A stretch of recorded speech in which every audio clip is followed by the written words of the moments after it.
Buenos días, soy el doctor Javier Breafolco, soy médico en el Laboratorio de Función Pulmonar y hoy vamos a hablar sobre pruebas de función pulmonar principalmente orientadas hacia la espirometría. Dentro de las pruebas que podemos observar en el laboratorio pulmonar, el grupo de las primeras 5 corresponden a pruebas básicas que pueden ser realizadas en cualquier hospital general y con las que podemos diagnosticar la mayoría de las enfermedades respiratorias que tienen algún tipo de alteración desde el punto de vista funcional. El grupo siguiente, que es un poco más numeroso, en general son pruebas confirmatorias de algunos hallazgos que obtuvimos en el primer grupo, mientras tanto que las últimas dos corresponden a pruebas que se utilizan en investigación y que en este momento no están disponibles. Nosotros en el hospital podemos hallar la totalidad del primer grupo y la mayoría del segundo grupo. Bueno, vamos a introducirnos en la espirometría. La espirometría es una prueba respiratoria que permite analizar la magnitud de los volúmenes pulmonares y la rapidez con que estos pueden movilizarse. Entonces, indirectamente también nos está hablando acerca del flujo. Cuando se crean los espirómetros eran grandes medidores de volumen, utilizaban campanas, como vamos a ver después, que almacenaban todo el volumen del aire exhalado y solamente nos permitían obtener, cuando se desarrolla todo lo que tiene que ver con la gráfica de esos volúmenes analizados, una curva volumen-tiempo. Mientras tanto, que en la actualidad, a partir de mediados del siglo pasado, aparecen los neumotacógrafos, que son medidores de flujo. Estos medidores de flujo los que nos permiten obtener, aparte de la curva volumen-tiempo, es la curva flujo-volumen. Esta curva tiene principal interés desde el punto de vista de la espirometría porque se alteran conforme aparecen determinadas enfermedades. Por ejemplo, las obstrucciones tienen una morfología de curva en particular, las enfermedades restrictivas tienen otro, así que nos permiten de repente hacer apreciaciones respecto de una u otra. Hay de dos tipos, espirometría forzada y simple. La forzada es la que habitualmente desarrollamos en los laboratorios de función pulmonar de forma rutinaria y que corresponde a la expulsión de todo el aire partiendo desde capacidad vital, desde capacidad pulmonar total, o sea, desde una inspiración máxima hasta el volumen residual en el menor tiempo posible. Mientras tanto, que la espirometría simple o capacidad vital lenta es exactamente lo mismo, pero no hay un requerimiento de fuerza y de tiempo. El paciente puede tomarse todo el tiempo que necesite para vaciar completamente sus pulmones. Esto lo que nos va a permitir, dentro del mismo programa que utiliza el espirómetro, pero con un apartado que es para la medición de capacidad vital lenta o espirometría simple, es conocer las distintas capacidades y volúmenes pulmonares. Este es el creador de la espirometría, es John Hutchinson, vivió en Inglaterra en las fechas que se indican. Era un cirujano que lo que había analizado era toda la posibilidad de medir el aire exhalado. A ese aire exhalado él lo denomina capacidad vital y desde ahí se mantiene el término hasta la actualidad. El espirómetro que él desarrolla es el que vemos en la fotografía. Es un espirómetro de campana, como les explicaba antes, donde solo se almacena la mayor cantidad de aire exhalado en forma de un volumen. Se desplaza esa campana conforme el paciente va soplando y eso es lo que permite graduar en cierta manera la cantidad que hay con esa gradilla que tiene ahí al costado. En la actualidad, los equipos utilizan otro tipo de sensores con el advenimiento de todo lo que es la electrónica y a posteriori el desarrollo de la computación, nos permitió disminuir el tamaño de los distintos espirómetros, como a la vez lograr que todo el análisis de las distintas variables se desarrolle de una forma automática, lo que permitió justamente es acelerar el tiempo que había entre la medición de un paciente y el próximo, facilitado por la automatización del proceso. Esto que vemos acá es el trazado de un paciente haciendo una maniobra de de capacidad vital lenta o espirometría simple, donde los trazados de ida y vuelta más pequeños muestran el volumen corriente, el paciente respirando a volumen corriente. Luego hay un trazado con una curva positiva hacia arriba, que es la que realiza el paciente cuando inhala en forma total para alcanzar la capacidad pulmonar total. Luego hay una exhalación en forma completa de todo el aire que puede desplazar y nuevamente volúmenes corrientes. Y esto lo podemos dividir mediante una serie de líneas horizontales que las podemos trazar para observar las distintas fracciones.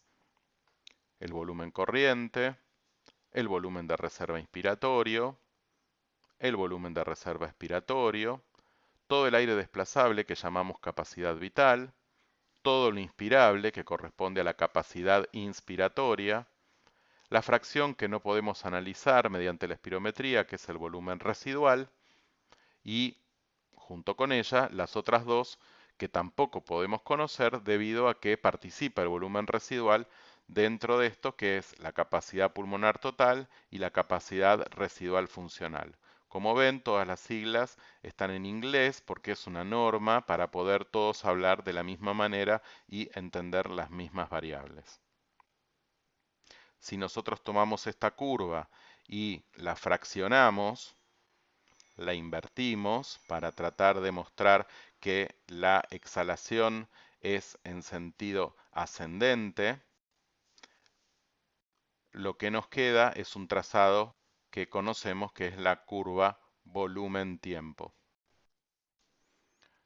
Ahora bien, en esta diapositiva podemos observar las dos curvas que aparecen luego de terminada una maniobra de espirometría. La curva de la derecha, en el gráfico de la derecha, es la curva volumen-tiempo, mientras que la curva que se encuentra a la izquierda es la curva flujo-volumen. Esta curva es la que particularmente se afecta dependiendo del tipo de enfermedad neumonológica que estamos evaluando. Por ejemplo, en el caso de un asma, corresponderá que aparezca una curva obstructiva, en el caso de una enfermedad parenquimatosa difusa, una curva de morfología restrictiva. Mientras tanto que la curva volumen-tiempo se afecta de manera muy poco frecuente y en forma que muchas veces no nos permite hacer ninguna apreciación. Para lograr una espirometría de calidad se tienen que cumplir determinados requerimientos de aceptabilidad de la maniobra y de repetibilidad de la maniobra. Veamos los de aceptabilidad. En esta diapositiva vemos varias maniobras de curvas flujo-volumen que corresponde a esfuerzos que no son aceptables para realizar alguna apreciación. La curva tipo A, que es la curva en color grisado, un gris oscuro, presenta un inicio inadecuado, dado que, si uno la observa, presenta dos esfuerzos expiratorios. La curva tipo B parece de un esfuerzo de calidad insuficiente, donde el paciente no desarrolla una maniobra forzada adecuada para lograr un buen pico flujo. La curva tipo C corresponde a un esfuerzo expiratorio donde se aprecian varios esfuerzos de tos durante la maniobra, lo que invalida la medición. Mientras tanto, que la curva tipo D, que es la curva en color azul, es la que presenta una terminación temprana. Como vemos, hay una interrupción cuando se aproxima al eje de X, y eso puede estar ocurrido, por ejemplo, porque el paciente se desconecta del sistema de medición. Muchas veces se ve como una interrupción o como una caída abrupta hacia el eje de X. Por lo tanto, se deben cumplir determinados criterios de aceptabilidad para que estas maniobras sean representativas de lo que el paciente puede generar y a partir de ello obtener los valores esperados para ese paciente en particular. Una vez que nosotros obtenemos esfuerzos aceptables, podremos ver, como en esta diapositiva, diferentes tipos de curva flujo-volumen. La curva tipo A es la que vamos a considerar como patrón normal. No obstante, para mi gusto, es una curva que tiene un patrón con un pico flujo muy agudo, normalmente es discretamente más roma, como la que se observa en el recuadro a la derecha. Por lo tanto, para la comparación, utilizaremos la curva tipo A, pero recordaremos que esta tiene una forma mucho más parecida a la que se encuentra en el recuadro pequeño. La curva tipo B es la curva característica que desarrollan las enfermedades obstructivas como el asma o el EPOC.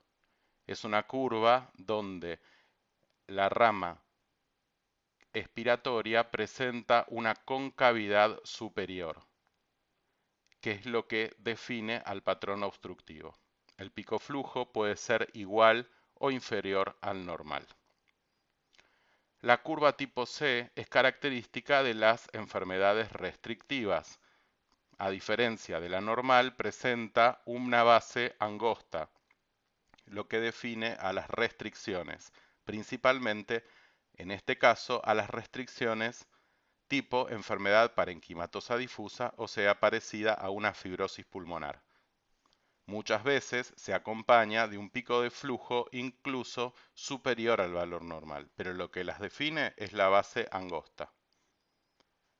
Las curvas tipo D las vamos a ver luego. Las curvas tipo E podría considerarse de nuevo un esfuerzo submáximo.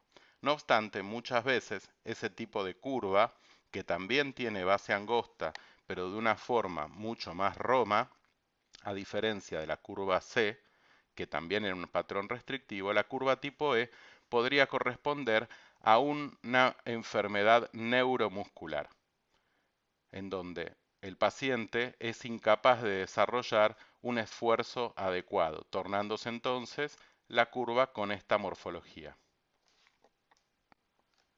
Una vez que obtuvimos los trazados gráficos, a partir de esos trazados gráficos podemos obtener diferentes parámetros espirométricos que son los que van a definir la utilidad clínica de la espirometría. Hay algunos que dependen de la curva volumen-tiempo y otros que dependen de la curva flujo-volumen. Los más utilizados son los tres primeros y que, como ustedes se dan cuenta, ya se podían obtener con la curva volumen-tiempo, que era la primera que podíamos obtener cuando todavía no había neumotacógrafos. No obstante, siguen utilizándose de manera cotidiana. Ellos son la capacidad vital forzada o FVC, el volumen expiratorio forzado en el primer segundo o FEV1 y la relación que existe entre ellos dos, FEV1 respecto de la FVC, que también ustedes pueden conocer como índice de Tifeno. La capacidad vital forzada, la FVC, es el volumen de aire expulsado totalmente en la maniobra de expiración forzada. Y como es un volumen, se mide en litros. Es bastante buen indicador de la capacidad pulmonar total. Si ustedes se fijan, a la capacidad vital, lo único que le falta para ser capacidad pulmonar total es la adición del volumen residual. Así que es bastante buen marcador que cuando probablemente la capacidad vital está baja, haya una alteración también en la capacidad pulmonar total. Pero esta regla no se cumple siempre. Por eso, cuando encontremos capacidades vitales bajas que uno podría, o que mejor dicho, podrían expresar una patología restrictiva, debemos confirmarlo a través de la medición de la capacidad pulmonar total. El otro parámetro es el volumen expiratorio forzado en el primer segundo, que es qué porción de la capacidad vital forzada se expulsa en el primer segundo. Y también como es un volumen lo medimos en litros. Luego está la relación BF1-FBC, que es qué porcentaje del BF1 respecto del máximo logrado, o sea, de la capacidad vital forzada, puede ser expulsado durante la maniobra forzada. Este valor no tiene unidades y habitualmente se lo expresa como un valor porcentual o 0, y un número. En general ronda el valor estándar alrededor del 80%, pero esto no es válido para todas las edades y para todos, para diferentes géneros o tallas o diferentes patrones. Luego tenemos la curva flujo-volumen, que nos permite obtener dos valores de interés. El más importante es el pico flujo expiratorio o PEF, que es el máximo flujo alcanzado durante la maniobra de expiración forzada y que ustedes ven en la curva flujo-volumen como la máxima de flexión positiva de la curva expiratoria y que se genera en general antes de haber expulsado el 15% de la FBC, más o menos alrededor de los 100 primeros milisegundos de la expiración. Como es un valor de flujo, lo mediremos en litros por segundo. Luego está el flujo expiratorio forzado entre el 25 y el 75% de la expiración, o flujo máximo medio expiratorio, que en general se lo considera como bastante buen representante de la pequeña vía aérea. No obstante, a pesar de que en algún momento tuvo muchísimo valor médico, casi al igual que el volumen expiratorio forzado en el primer segundo para detectar obstrucciones, sabemos en la actualidad que es un valor altamente variable, por lo cual no lo utilizamos como un marcador de obstrucción en forma certera y todas las veces. No obstante, los neumonólogos, junto con el análisis de las variables anteriores, lo consideramos en algunos momentos puntuales.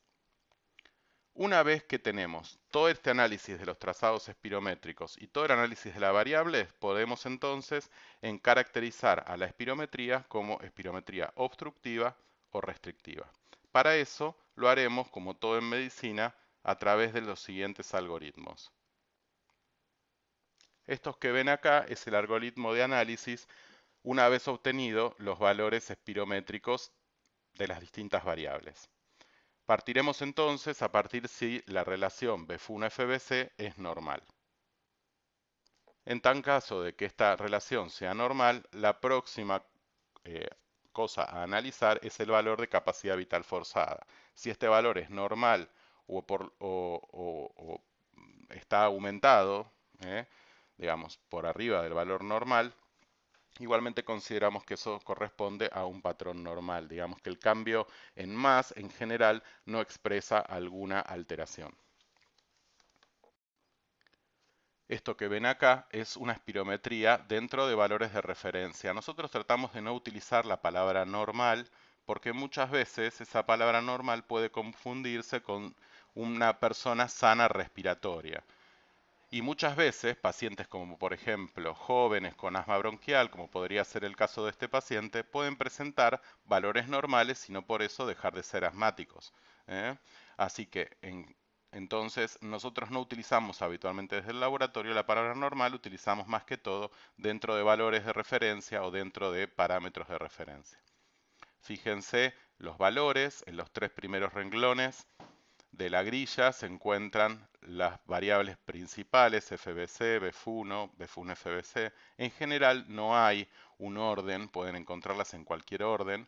En las columnas van a ver que hay dos grandes grupos de columnas, una que dice pre-BD o pre-broncodilatador, post-BD o post-broncodilatador, que son las maniobras realizadas antes y después de aplicar un broncodilatador, y dentro de cada una hay otras tres columnas. En el caso de la prebroncodilatadora hay una columna que dice predicho, que digamos son los valores esperados para ese paciente, para el paciente ya sea varón, como en este caso, de 24 años, de una talla de 1,69 m y un peso de 71 kilos, el valor esperado es justamente 4,99 para la FBC, donde dice actual, donde dice 5,170 litros, es el valor que el paciente desarrolla, y en la columna que dice porcentaje de predicho, observamos cuánto es el valor porcentual del valor actual respecto del valor predicho.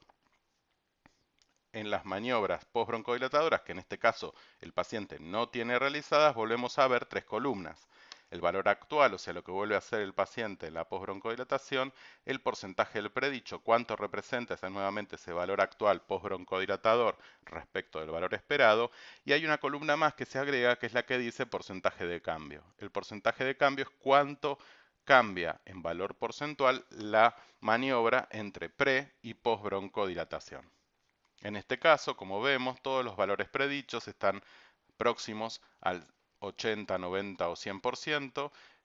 La forma de la curva flujo-volumen, es una curva de patrón normal, presenta un ascenso rápido para luego alcanzar un valor de pico flujo o FEF máximo, adecuado, hay un descenso suave nuevamente de la curva hacia el valor de 0 de x, y hay una rama inspiratoria, que es la que se dibuja en el trazado por debajo del eje de x, que parece tener una mella, pero eso puede ser no porque esté indicando algún problema de enfermedad, sino que muchas veces puede ser porque de repente la boquilla de cartón se aja con la humedad de la boca y puede hacer que el paciente provoque durante la inspiración ese tipo de mella. Puede ser, por ejemplo, porque ponga próxima la lengua a la boquilla y hace también ese tipo de mella,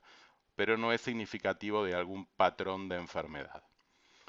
La curva volumen-tiempo también la podemos analizar. Es una curva que, como ven ustedes, presenta un ascenso rápido y luego se va amesetando hacia el final de la expiración. Volvemos al algoritmo. Ahora vamos a analizar qué pasa con el algoritmo cuando, en este caso, la relación BF1-FBC está disminuida. En este caso, donde el valor de FB1-FBC está bajo, define a las alteraciones ventilatorias de tipo obstructivo, como el comportamiento de un paciente con asma o con EPOC. El próximo paso nuevamente es analizar qué pasa con la capacidad vital forzada. Si esta capacidad vital forzada se halla dentro de valores esperados, decimos que el paciente solo tiene un trastorno obstructivo. Podemos hacer una prueba broncodilatadora. En tal caso se le administran luego de haberse obtenido 3 maniobras aceptables y repetibles, 200 microgramos de salbutamol en el caso de los niños, 400 microgramos de salbutamol en el caso de los adultos, siempre a través de un aerosol. Cada disparo es de 100 microgramos de los aerosoles de salbutamol, o sea que tendríamos que hacer 4 disparos en adulto y 2 disparos en niños, y observamos qué pasa al cabo de 15 minutos si hay reversibilidad con el broncodilatador, o sea, si hay cambios significativos con el broncodilatador. En tal caso, si esto ocurre, diremos que sí, y lo más probable es que pensemos que el individuo está más próximo a un cuadro de asma.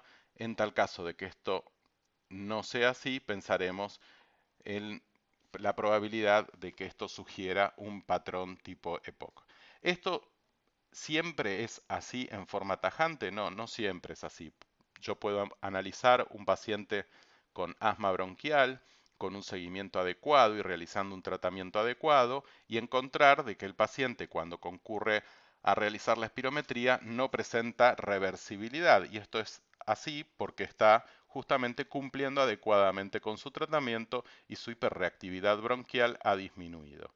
En el caso de los EPOC, también puedo encontrar que un paciente tenga una prueba broncodilatadora positiva y no deja de ser EPOC. Y esto muchas veces está asociado a la aparición de aumento de la reactividad bronquial, como por ejemplo durante las exacerbaciones del EPOC. Y el paciente no deja de ser EPOC y se convierte en asmático. ¿Ok?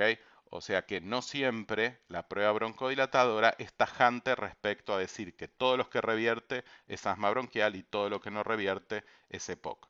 Pero uno en general tiende a pensar que cuando hay reversibilidad, o por lo menos nos hace pensar si este paciente puede tener comportamiento semejante al de un cuadro de asma bronquial. Para que esta reversibilidad exista se tienen que cumplir dos cosas. Primero, que haya cambio en la FBC o en el BEF1 o en ambos en un aumento de 200 mililitros en los valores absolutos, o sea, los valores que desarrolla el paciente. Y aparte debe sumársele un cambio de 12% en el porcentaje de cambio. Vale decir que se tienen que cumplir las dos condiciones, aumento de 200 centímetros cúbicos y de 12% en el BEF1, en la FBC o en la relación o en ambos. ¿Ok? Mientras tanto, que si esto no ocurre, o ocurre uno de los dos y el otro no, decimos que no hay respuesta broncodilatadora. Volvamos un poco más atrás. ¿Qué pasa entonces si la alteración ventilatoria obstructiva presenta una capacidad vital forzada baja? En general, lo que esto se asocia es a la aparición de atrapamiento aéreo. Digamos, si nosotros tenemos a un individuo que está tan obstruido que no puede exhalar en el tiempo que dura la espirometría todo el volumen de aire que normalmente movilizaría una persona normal, este valor de capacidad vital va a tender a estar bajo. Y eso no significa de que el paciente tenga un trastorno restrictivo asociado a su obstrucción. Esto significaría muchas veces, y es lo más frecuente, que esta persona es incapaz, perdón, de exhalar todo lo que puede en el tiempo en que se desarrolla la espirometría. Así que la causa más frecuente de FBC baja con una relación BFUNA-FBC también baja es el atrapamiento aéreo. No obstante, muchas veces esto es incapaz de revertirse, por ejemplo, con la prueba broncodilatadora y nos hace sospechar de trastornos restrictivos asociados. En tal caso, el próximo paso será medir la capacidad vital lenta y ver si este valor cambia, por ejemplo, al hacer una maniobra no forzada, donde hay menos colapso dinámico de la vía aérea y hay más tiempo para que el paciente se vacíe, o en el caso de que también esta persista disminuida, lo que haremos es medir en tal caso los volúmenes pulmonares para intentar medir la capacidad pulmonar total y ver si esta está disminuida. Veamos ahora qué pasa cuando la relación BF1-FBC presenta un valor normal o incluso se haya incrementado, pero el valor de FBC es bajo. En este caso nos iremos hacia las alteraciones ventilatorias restrictivas. Estas alteraciones ventilatorias restrictivas pueden deberse a varias situaciones. Por ejemplo, a la presencia de un pulmón rígido, como en el caso de las fibrosis pulmonares, donde ese pulmón cicatrizado hace que haya menos capacidad de expansión y por consiguiente una menor capacidad vital. En el caso de músculos débiles, como por ejemplo las enfermedades neuromusculares, una miastenia, una distrofia de cintura, donde hay una incapacidad de generar fuerza muscular para que ese pulmón que es sano se llene de aire y pueda exhalarlo. Otras veces puede haber alteraciones de la caja torácica, como en el caso de la cifoescoliosis extremas, donde hay un deterioro marcado de la capacidad vital porque hay una caja que está inhabilitando la expansión adecuada del pulmón.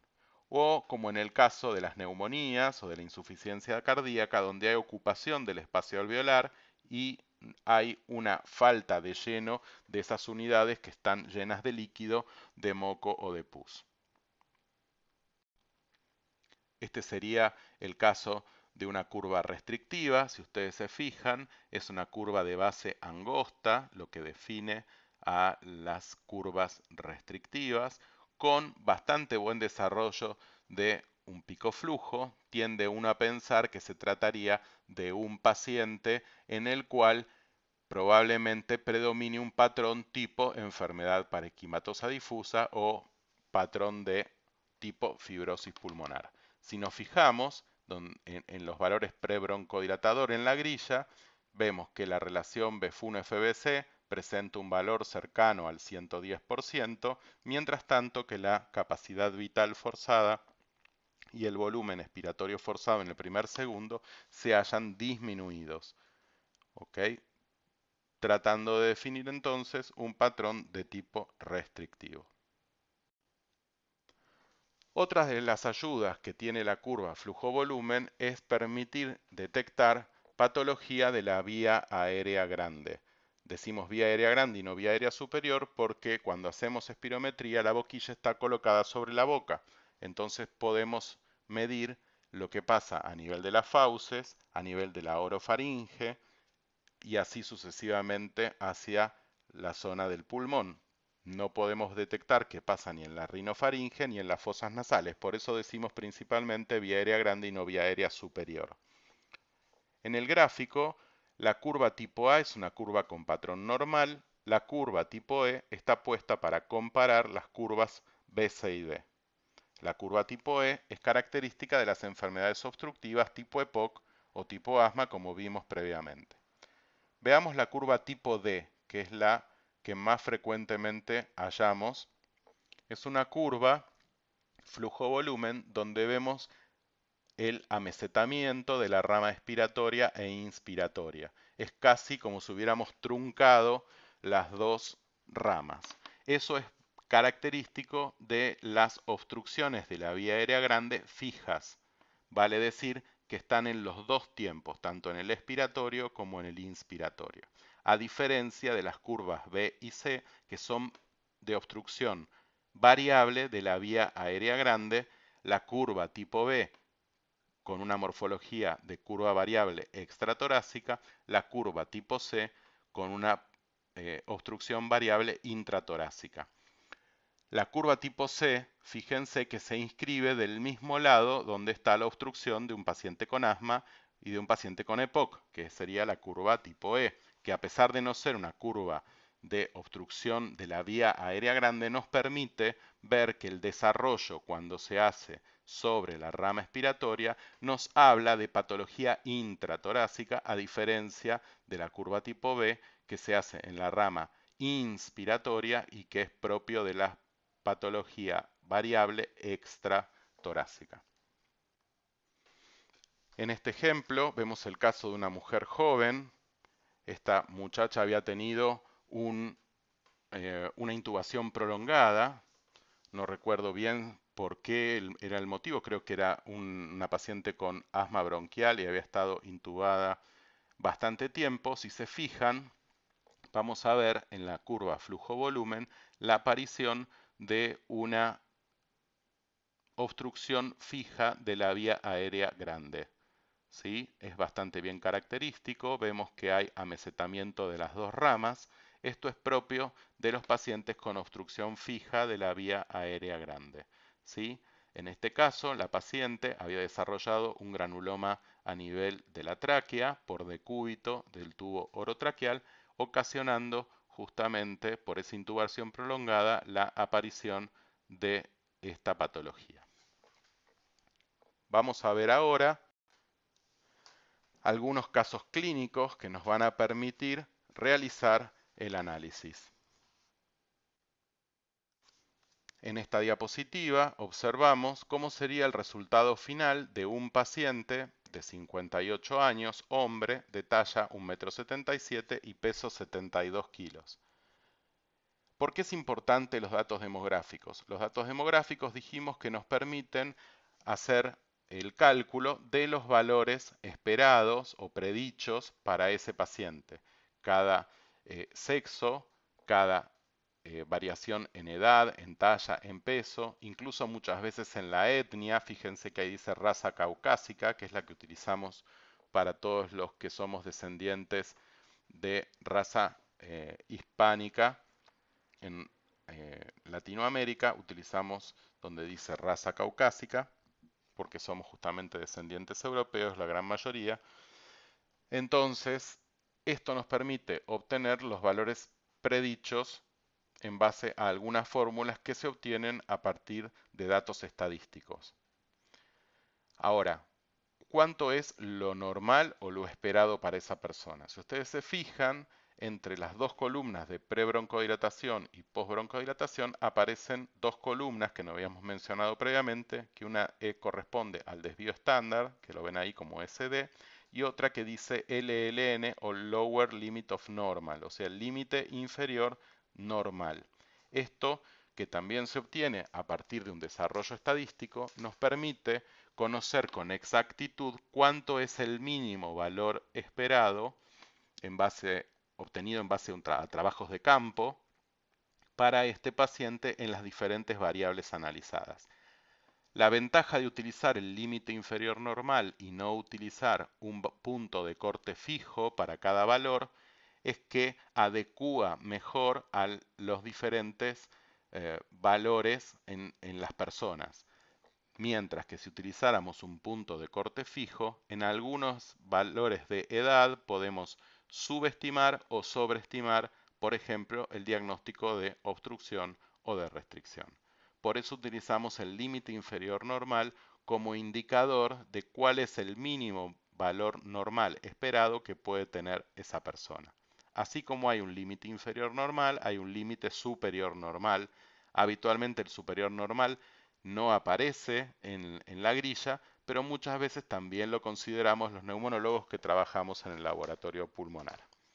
Si ustedes se fijan, comenzamos el análisis por la relación BEF1-FBC, donde dice la columna actual, el valor dice 58%. Fíjense, si seguimos en la misma fila, en la columna que dice LLN, el valor esperado mínimo sería 63, vale decir que ese valor está disminuido, 58 está por debajo de 63, es un valor disminuido, lo que nos orienta a patología obstructiva. El próximo paso es analizar qué pasa con la capacidad vital forzada. La capacidad vital forzada, que es de 4 litros 950, representa el 103%, el límite inferior normal es 3 litros 990, vale decir que está dentro de parámetros de referencia.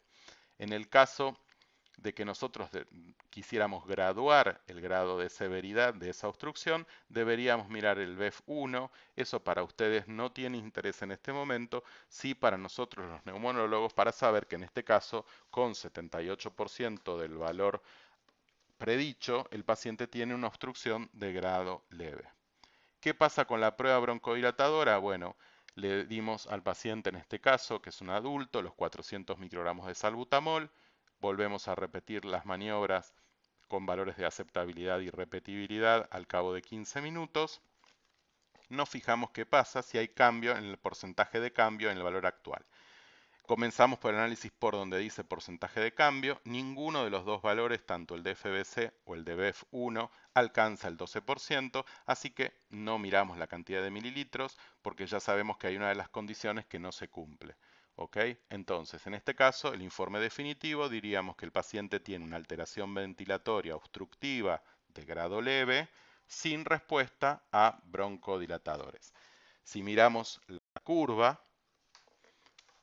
la curva en este caso tiene un patrón obstructivo, tiene una concavidad de la rama expiratoria, o sea que es coincidente con lo que observamos en las variables numéricas. Normalmente nosotros en el laboratorio pulmonar comenzamos analizando la morfología de la curva, que es la que mayormente nos orienta de entrada al trastorno que presenta ese paciente. Y luego analizamos las variables numéricas. Por una cuestión de ejercicio, para ustedes está puesto de la manera inversa. En el caso de la curva volumen-tiempo, vemos que es una curva que constantemente asciende hasta el cabo de 10-12 segundos, donde comienza a mesetarse. Vale decir que probablemente se acompaña de los cambios que observamos en la curva flujo-volumen. Miremos otro caso. Como vemos, es una curva de morfología nuevamente obstructiva. La curva presenta concavidad de la rama expiratoria. Vemos dos colores porque corresponde a una maniobra pre y post broncodilatador, así como veíamos en la previa.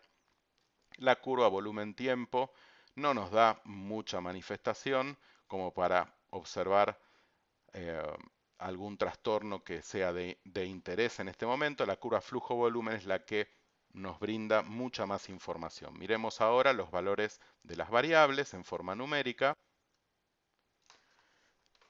Acá la diferencia, porque son equipos diferentes, van a ver que no hay una columna que dice límite inferior normal. Ese límite inferior normal está asociado a la aparición de un símbolo menor al lado del valor que está en rojo. El límite superior normal aparece como un símbolo mayor al lado del color verde, de los números en verde.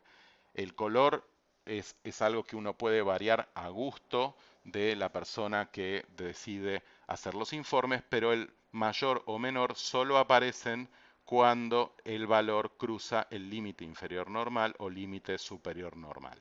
Si nos fijamos donde dice actual, en los valores pre-broncodilatador, observamos que dice 55.36% para la relación BEF1-FBC. Vale decir que ese valor está por debajo del esperado, que era 77.9. entonces estamos nuevamente ante una patología obstructiva. Coincide la curva con nuestro análisis de las variables en forma numérica. Miremos ahora los valores de FBC y BF1, los cuales se hallan dentro de límites de referencia, por eso no aparece ningún signo ni mayor ni menor al lado de los valores numéricos.